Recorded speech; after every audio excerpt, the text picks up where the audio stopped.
Thank you, Rinku, for this opportunity. First of all, I'm Dr. Christopher Ejike from Nigeria. I'm here this moment to share my success story and never give up story. I was born to a humble local farmers in a remote village in Nigeria where everything is all about environment, it's all about farming land front and back everywhere. And life greeted me in a hard way once I was born. Hardship met me earlier. I was 4 years, barely 4 years, not up to, in fact, 3 years and 10 months. 3 years and 4 months when my father died, and he left us with our mother to take care of the family alone.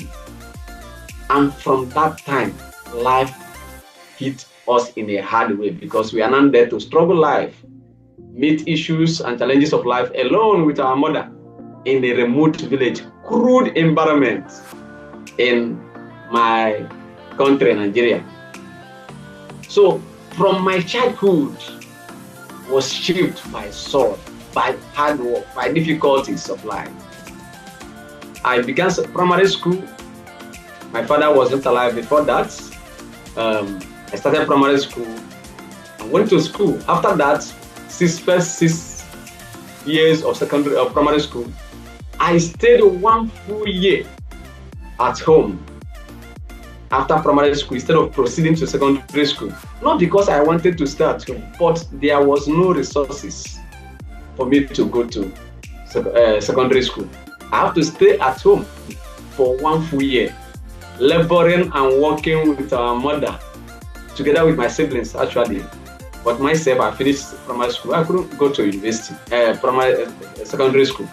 So after that, the following year, God helped us through government's intervention by the government of the state of that particular year, now declared public free education. And that free education was now what gave me a license and opportunity to enter secondary school. If not, I wouldn't have entered school. And I passed through the secondary school. That's 6 years. After that 6 years again, life hit me in a difficult and in a manner harder than the initial one.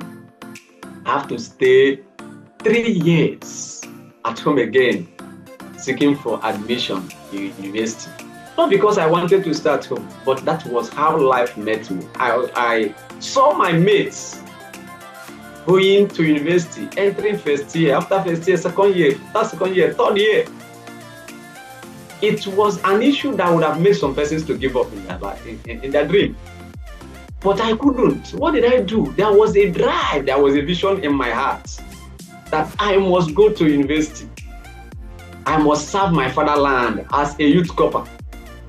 That none of my entire kindred had ever worn that NYS uniform. That it was a vision in my heart. Nobody had been a university graduate in my kindred as at then. Nobody had ever served my fatherland, NYSC, National Youth Service Corps, NYSC, that we do after university. It was a drive, it was a motivation in my heart. And it kept me until the 4th year that I left secondary school. The 4th year, which ordinarily some persons would have gone for something else. But that purpose, that vision, kept me going. Then on that 4th year, I finally got admission into university. And as I finished, God still helped me. I finished up. When I finished, I graduated well and went for that particular youth service, serving my fatherland it was my dream. So in that particular time, it was just like a vision fully fulfilled. It was a time that I said, thank God that finally I've been a youth. Immediately I finished, another drive came.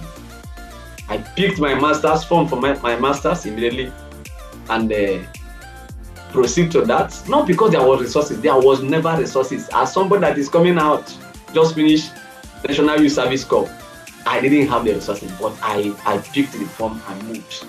I was still in the middle of it when I got married. Managing academic life and a new family wasn't even so easy because the resources was not there. But I kept on. I kept on. As I finished my master's degree immediately, I picked also for my PhD. For my PhD, and I continued. Finally, I finally finished the PhD. Today, I am Dr. Christopher Ejike, the first in my kindred, first in my relatives. For in fact, my entire community is only one person before myself, or entire village. The me that stand today is a symbol of triumph over difficulties of life and issues of life. Today I lecture in universities.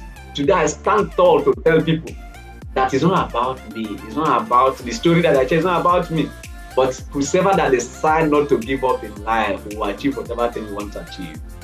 That's when you refuse to quit, no matter what life throws at you, definitely get there. It's a matter of time. No matter how rough. The journey was rough for me. The journey was tough.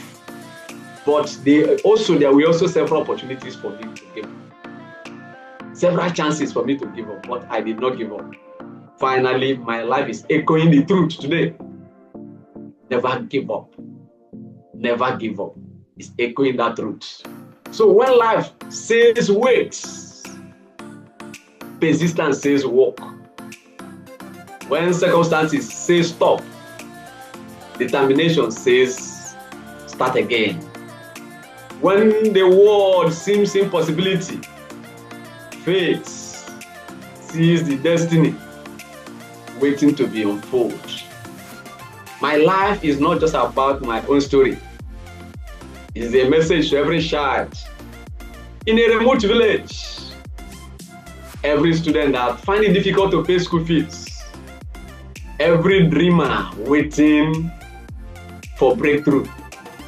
Your background is never your barrier. It is never over, but it is over.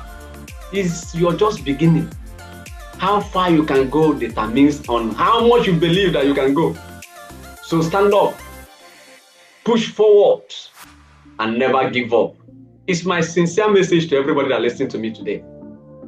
I want to finally thank Industrial Research Center for this opportunity and privilege. That I'm happy today. I'm sharing this my life story to the world. He that was born in a remotest of villages in my country, greeted by life hardness as at 3 years and 10 months, fought through all the rigors of life. Thank you, Industrial Research Center, for this privilege and opportunity given to me to be sharing this. You have really amazed me, even the exposure in research work and what you are doing internationally, over 193 countries in the world. Today, I'm one of the IPDF, International Innovation Program Postdoctorate Fellowship of Industrial Research Center. I'm grateful and ever grateful to you for what you are doing. Never give up. What you are doing is just the beginning. As I have not given up, Industrial should not give up in what they are doing, and I'm not also stopping. This is just my beginning. Where I'm heading to is yet to be unfold. Thank you for this opportunity, Rinku, for having me in this Never Give Up series. Thank you. And God bless you.